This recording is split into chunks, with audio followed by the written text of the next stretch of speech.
ശ്രീകുമാർ, ഈ തൂക്കുസഭ അല്ല ഭരണമാറ്റമോ തൂക്കുസഭയോ ഇതിലൊന്നും സംഭവിക്കും എന്നാണല്ലോ, അല്ലാതെ ഭരണ തുടർച്ച അങ്ങനെ പ്രതീക്ഷിക്കാൻ പറ്റുകയില്ല. ഈ ഭരണമാറ്റമല്ല, തൂക്കുസഭയാണെങ്കിൽ അത് LDFനെയും സന്തോഷിപ്പിക്കുന്ന ഒന്നായിരിക്കും. പക്ഷെ അവിടെ BJPക്ക് ചിലപ്പോൾ സീറ്റ് കിട്ടിയേക്കാം അങ്ങനെ വരികയാണെങ്കിൽ, അല്ലേ? നോക്കൂ ശ്രീ മഞ്ജുഷേ, ഈ തൂക്കുസഭ എന്നുള്ളത് സത്യത്തിൽ കേരള രാഷ്ട്രീയത്തിന് ഒട്ടും യോജിച്ച ഒരു വിശേഷണമേ അല്ല. കാരണം ഇവിടെ രണ്ട് മുന്നണികൾ തമ്മിലുള്ള മത്സരത്തില് BJP ഒരു സാന്നിധ്യമാണെന്നുള്ളത് ശരിയാണ്. അവര് 3-4 സീറ്റ് അവർ പ്രതീക്ഷിക്കുന്നുണ്ട്. അതിൽ എന്റെ വ്യക്തിപരമായിട്ട് അഭിപ്രായത്തില് നിരീക്ഷണത്തില് അവർക്കൊരു സീറ്റും കിട്ടാനുള്ള സാധ്യതയില്ല. നിയമമാണ് അവർ ഉദ്ദേശിക്കുന്നത് കൂടുതലായിട്ട്. പക്ഷേ നേതൃത്വം അങ്ങനെ ഒരു സീറ്റ് കിട്ടും എന്ന് ഞാൻ ഇപ്പോഴത്തെ അവസ്ഥയിൽ ഞാൻ കരുതുന്നില്ല. കാരണം എന്താണെന്ന് വെച്ചാല് കേരളത്തിലെ പൊതുവികാരം എന്താണ് മഞ്ജുഷ, അതിൽ നമ്മൾ ആദ്യം മനസ്സിലാക്കേണ്ടത് ഈ പൊതുവികാരം എന്ന് പറയുന്നത് ഭരണം മാറണം. ഭരണം മാറണം എന്ന് പറയുമ്പോൾ അടുത്ത ഭരണം വരേണ്ടത് BJPയുടേതല്ല, അത് UDFന്റേതാണ്. അപ്പൊ അതുകൊണ്ട് ഇവിടെ എല്ലാവരും ഇപ്പൊ പറയുന്ന ഒരു പുതിയ കണ്ടുപിടുത്തമുണ്ട്. കുറച്ചു കാലമായി ന്യൂനപക്ഷ ഏകീകരണം, ന്യൂനപക്ഷങ്ങൾ എല്ലാവരും കൂടെ ഏകീകരിച്ച് അത് UDFന് അനുകൂലമായിട്ട് വരുന്നു. അപ്പൊ ഈ ഭൂരിപക്ഷത്തിൽ കോൺഗ്രസും മറ്റുള്ളവരാരും ഇല്ലേ?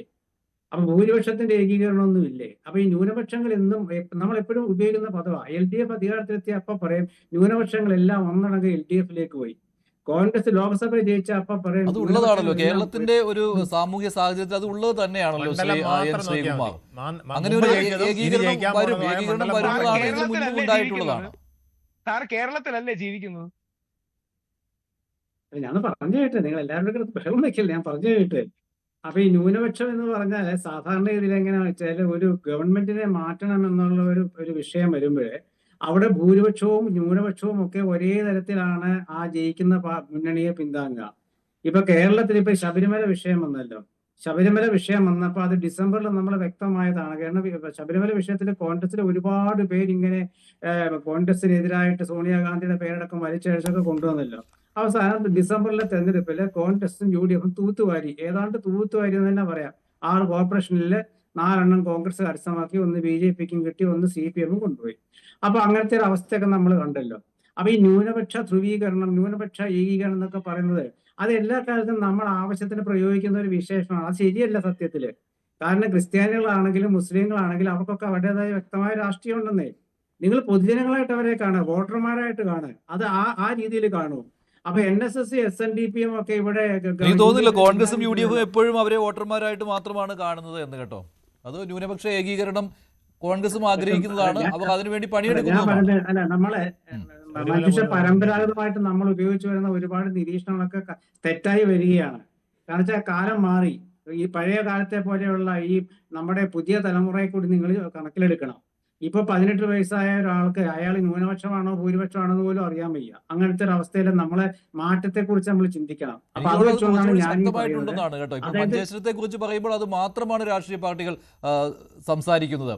എത്ര മുസ്ലിം വോട്ടുകൾ അവിടെ വീണിട്ടുണ്ട്, എത്ര ഹിന്ദു വോട്ടുകൾ വീണിട്ടുണ്ട് എന്ന് ഞാൻ പല നേതാക്കളുമായിട്ട് സംസാരിച്ചു. അവർ പറയുന്നത് 1 ലക്ഷം മുസ്ലിം വോട്ടുകളും 82,000 ഹിന്ദു വോട്ടുകളും 4,500 ക്രൈസ്തവ വോട്ടുകളും വീണിട്ടുണ്ട് എന്നാണ് മഞ്ചേശ്വരത്ത്. അത് വെച്ചാണ് BJPക്ക് സുരേന്ദ്രന്റെ പ്രതീക്ഷ ഒരു അസ്തമിച്ച മട്ടാണ് എന്ന രീതിയിലുള്ള വിലയിരുത്തലുകളും വരുന്നത്.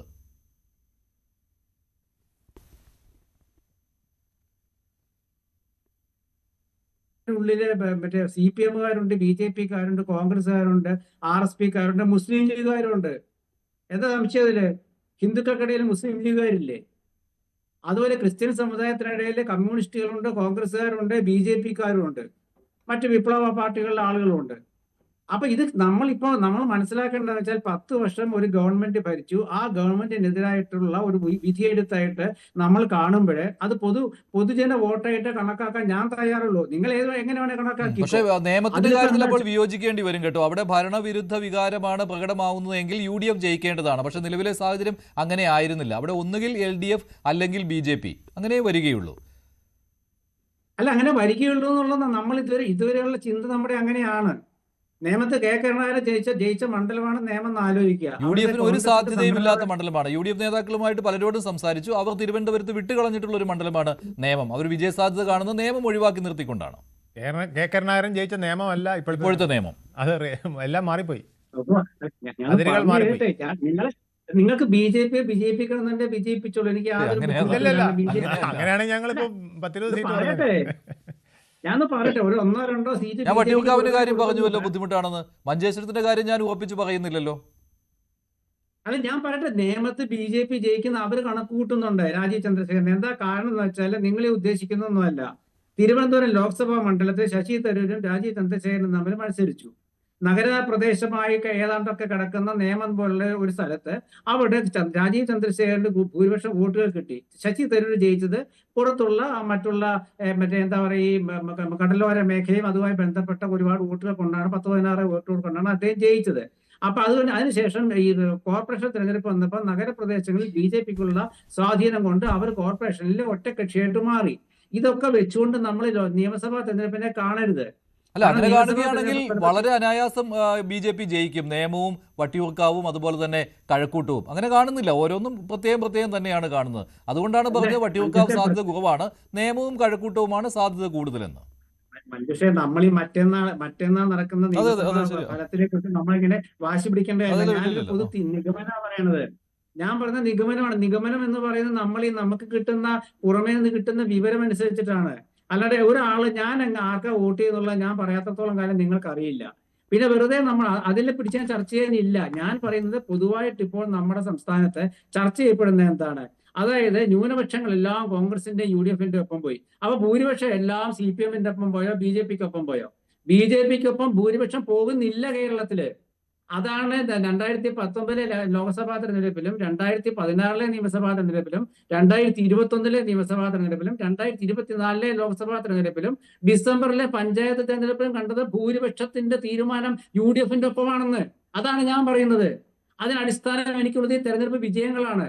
മറിച്ചൊരു വിജയം BJPക്ക് ഉണ്ടെങ്കിൽ ശരി, ഓക്കെ. ഇല്ല, ഈ പഞ്ചായത്ത് തെരഞ്ഞെടുപ്പിൽ പോലും ഞാൻ തൃശ്ശൂർ മാത്രം പറയാം. നമ്മുടെ ഇപ്പൊ ശ്രീ വേണുഗോപാൽ പറഞ്ഞല്ലോ തൃശ്ശൂരിലെ നാട്ടികയൊക്കെ, അദ്ദേഹം എങ്ങനെയാ നാട്ടിക കണക്കൂട്ടിയെന്ന് എനിക്കറിയില്ല. അവര് പോലും കൂട്ടിയിട്ടില്ല. അവര് പറയുന്ന മണലൂരാണ്, അവരുടെ കണക്കൂട്ടിൽ മണലൂരാണ്. അവര് നാട്ടിയെ കൂട്ടിയിട്ടില്ല. കാരണം നാട്ടികയിലത്തെ MLA ആയിരുന്ന മുകുന്ദൻ CPI-കാരൻ രാജിവെച്ച് BJP ചേർന്ന് മത്സരിച്ചതാണ്. അവിടെ 3-ാം സ്ഥാനത്തെ പോകുള്ള സംശയമില്ലാത്ത കാര്യം. അതവിടെ നിൽക്കട്ടെ. മണലൂർ എങ്ങനെയാണ്? മണലൂർ സാധ്യത എന്നാണോ? എങ്ങനെയാണ്? ത്രികോണ മത്സരമാണോ? മണലൂരാണ് സാധാരണയായിട്ട് കണക്ക് കൂട്ടുന്നത്. മണലൂരാണ്.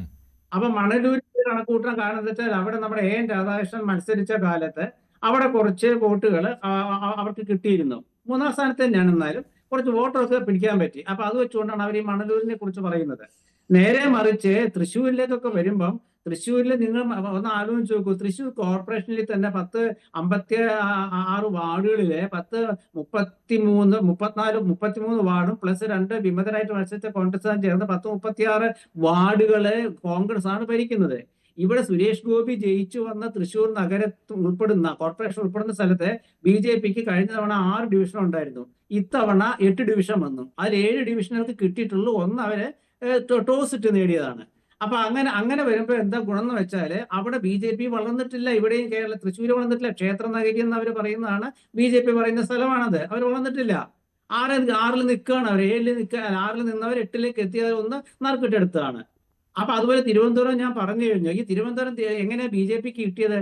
അവിടെ ഭരിച്ച CPMന്റെ നഗരസഭാ ഭരണത്തോടുള്ള ജനവികാരം, ആ ഭരണത്തോടുള്ള എതിർപ്പ്, അതാണ് അവിടെ BJPക്ക് കിട്ടിയത്. കയ്യിൽ കൊണ്ട് കൊടുത്തു. നമ്മളെ എത്രയോ ചർച്ച ചെയ്തിരിക്കുന്നു. CPM ഏറ്റവും പ്രായം കുറഞ്ഞ മേയറെ കൊണ്ട് തിരുവനന്തപുരത്ത് ഭരണം നടത്തി, എന്നിട്ട് അവസാനത്തെ BJPക്ക് കൊണ്ട് കൊടുത്തു നമ്മൾ പറയുന്നില്ലേ? അതിന്റെ കാരണം BJPക്ക് നഗരപ്രദേശങ്ങളിൽ ശക്തിയുള്ളതുകൊണ്ടാണ്. അവർക്ക് ജില്ലാ പഞ്ചായത്തിലൊക്കെ ഒരു സ്ഥാനം ഉണ്ടായിരുന്നു. അത് എനിക്ക് തോന്നുന്ന കാസർഗോഡാന്ന് തോന്നുന്നു. ഇത്തവണ കേരളത്തിലെ ഒരു ജില്ലാ പഞ്ചായത്തിലും BJPക്ക് ഇല്ലെന്നാണ് എൻ്റെ ഒരു അറിവ്. അതുപോലെ തന്നെ പഞ്ചായത്തുകളാണെങ്കിലും മുനിസിപ്പാലിറ്റികളാണെങ്കിലും അവർക്ക് മുൻകാലങ്ങളിൽ ഉണ്ടായിരുന്ന ആ ഒരു ബലത്തിൽ നിന്നും വലിയ മാറ്റമൊന്നും ഉണ്ടായിട്ടില്ല. അത് നമ്മൾ വ്യക്തമായി മനസ്സിലാക്കുക. പിന്നെ നമ്മൾ വെറുതെ ന്യൂനപക്ഷങ്ങളെല്ലാം കോൺഗ്രസിന്റെ ഒപ്പം പോയി എന്ന് പറഞ്ഞാൽ ഈ NSS SNDP ഇപ്പൊ ഞാൻ പറയാം BDJS ഭൂരിപക്ഷമുള്ള ഈഴവ സമുദായത്തെ കൂടി പ്രതികരിക്കുന്ന വെള്ളാപ്പള്ളി നടേശന്റെ മകൻ തുഷാർ വെള്ളാപ്പള്ളി നേതൃത്വം കൊടുക്കുന്ന ഒരു സംഘടനയാണ്. ആ സംഘടന BJPക്കൊപ്പം ഉണ്ടായിട്ട് പോലും അവർക്ക് അവിടെ കൃത്യമായ ഒരു ഈഴവ പിന്തുണ കിട്ടുന്നില്ല. ഇതൊക്കെ നമ്മുടെ മുകളിലെ അത് നമ്മൾ വിലയിരുത്തുന്നുണ്ടെങ്കിൽ ഈഴവ പിന്തുണ കിട്ടുന്നില്ല BJPക്ക് BDJS ഉണ്ടായാലും എന്ന് നമ്മൾ വിലയിരുത്തുമ്പോൾ സ്വാഭാവികമായിട്ടും അപ്പുറത്ത് ന്യൂനപക്ഷ ഏകീകരണം സംഭവിക്കുന്നുണ്ട് എന്ന് നമ്മൾ പറയേണ്ടി വരും. അത് അവിടെ നമ്മൾ മതം നോക്കാതെ ഇരുന്നിട്ട് കാര്യമില്ല. ഒരു ന്യൂനപക്ഷ ഏകീകരണം സംഭവിക്കുന്നു. കൂടുതൽ വാർത്തകൾക്ക് news 18 Keralam YouTube channel subscribe ചെയ്യുക.